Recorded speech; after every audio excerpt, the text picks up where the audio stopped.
Hey guys, Chad here, and welcome. I actually have some headquarters here from Black Ops. And why do I have headquarters? A few things I want to talk about headquarters coming up, but first off, this is actually a Crisis, one of my worst maps, I'm not gonna lie guys. Not really spectacular at this map, but I did pull out some dogs and chopper gunner, little spoiler alert there, but hey. But getting into it, why I want to talk about the headquarters and how it really can help you prestige quicker and give you the most experience points. Now, as you can see here, before I get into what I'm gonna say, I'm using hardline with sleight of hands with I believe marathon. So first off, that's what I'm using with the Glee with the suppressor. That's my favorite kind of setup I use, especially for headquarters or anything like that. I'm not too much of a submachine gun guy, run around, you know what I mean. So anyways, getting into it guys, I get a lot of questions when I'm live streaming from our Justin.tv site, basically, our live stream. So a lot of people ask me, Chad, what do you play to get to your experience higher? Or not experience, but you know, just to prestige the fastest and all this. But you know, seriously guys, I get a lot of questions about it. So my opinion to what I like to say is that I feel like headquarters can give you the most points. But with that said, also you have to think about headquarters. Are you with your friends? Are you playing in public matches? Because in public matches they can get pretty much aggravating. I'm not gonna lie, guys. Especially if you're joining a game and you see the other team having chopper gunners in the air already when you join this game. That's already an easy quit for you guys to back out and try to find another room. If you get on the right team on the headquarters, which I am playing a public match here and I'm on the right team, you can really rack up the points and rack up the experience. But if you're on a mediocre team and you're losing 3 matches in a row, you may want to just keep switching it up till you find that right team, and you know, you can really get a lot of experience out of it. Now, if you're more for the domination or something like that, I mean, that'll probably be my second best, I would say, domination, just because it's more fun. You're not really standing around waiting for the headquarters to be destroyed. You're always constantly responding, going. But if you're looking at this as for the best experienced points for prestiging and getting through the prestiges pretty quick, I suggest headquarters, and especially if you're in a clan and you got a bunch of your buddies, about 5 of you guys or 6, whatever the max allowance for that. But headquarters is probably one of the best because basically you can rack up, you get 50 points while you're dead, while your team defends the target, or whatever you want to call it, your headquarters. You're getting 50 points while you're dead. You know what I mean? You can rack up an easy 2,000 points just from, actually 2,500 I believe to be exact, if you win the game, you know, 250 to nothing. So right there, you've already got 1 game of domination just from capturing it. Never mind counting your kills you're getting, and you know, defending points and all that, etc., etc. So that's why I wanted to talk about, you know, this is what I think that would give us the, you know, give you guys the best experience to getting through the prestigious quickly. Now, you might be asking me, Chad, I actually had one person just ask me in the live stream a couple of days ago, Chad, why do you play a lot of search and destroy? But the only time you'll see me on the live stream play search and destroy, people say that search and destroy is gives you a lot of points. I mean, as in points, I mean experience points here. And my opinion about that is search and destroy.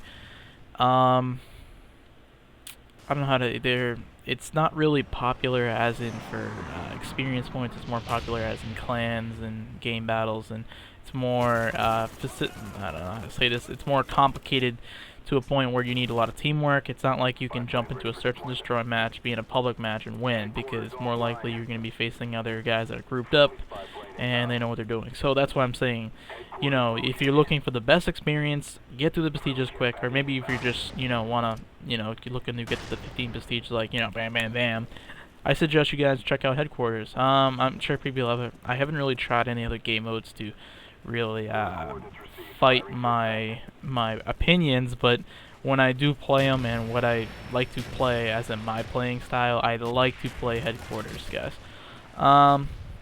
Also, another thing I get asked a lot is basically, Chad, what do you basically use? Why do you use hardline? And the reason why I use hardline, guys, is because, to be honest, a lot of the times I'm usually 1 kill away for that good, that one kill streak, or how aggravated I get so many times.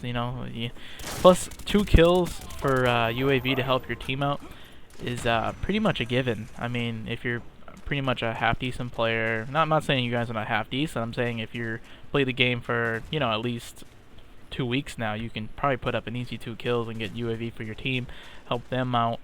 As you get better, you can even go with I did here, as I did chopper gunner and dogs, and those are basically you're 1 kill away now. It makes life 10 times easier. You're not getting aggravated or anything like that, you know what I mean? So I used to get aggravated a lot when I used to run around with scavenger, thinking that, oh, I won't never have enough ammo to get to 10 or 11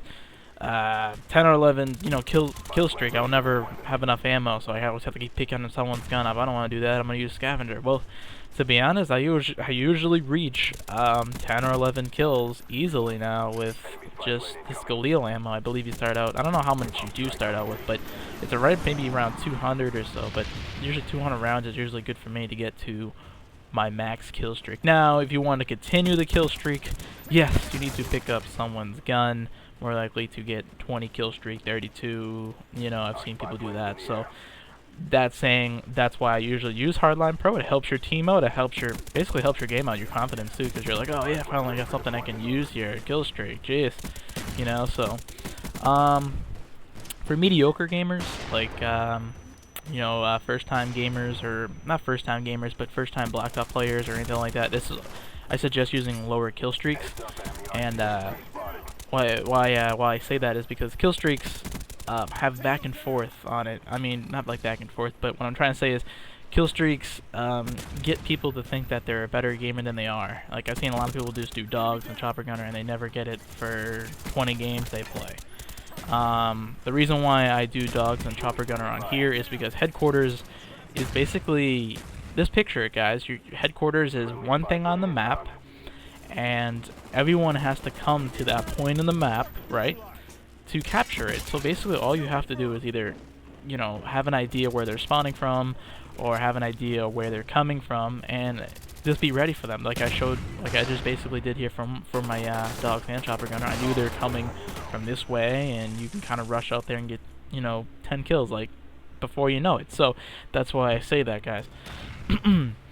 Now, getting back onto the headquarters, basically what I want to say is, people may ask me, Chad, headquarters, jeez, people are quick to on the gun, basically telling me, Chad, no, headquarters, no. Well, most of those people that say no, are people, like I said, that are just, they're more for the action. They want to run the gun, they want to respawn right away, they want to, they want to go in there and basically kill people. I mean, but getting to it, headquarters is basically a half and half on search and destroy, because you only have to wait about 15 to 20 seconds in your death between, to get back into the game.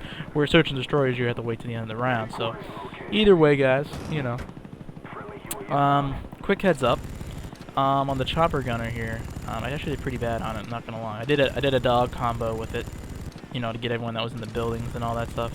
Kind of worked out alright, kind of got maybe about 20 kills with them both together. Not one of my best chopper gunners, obviously.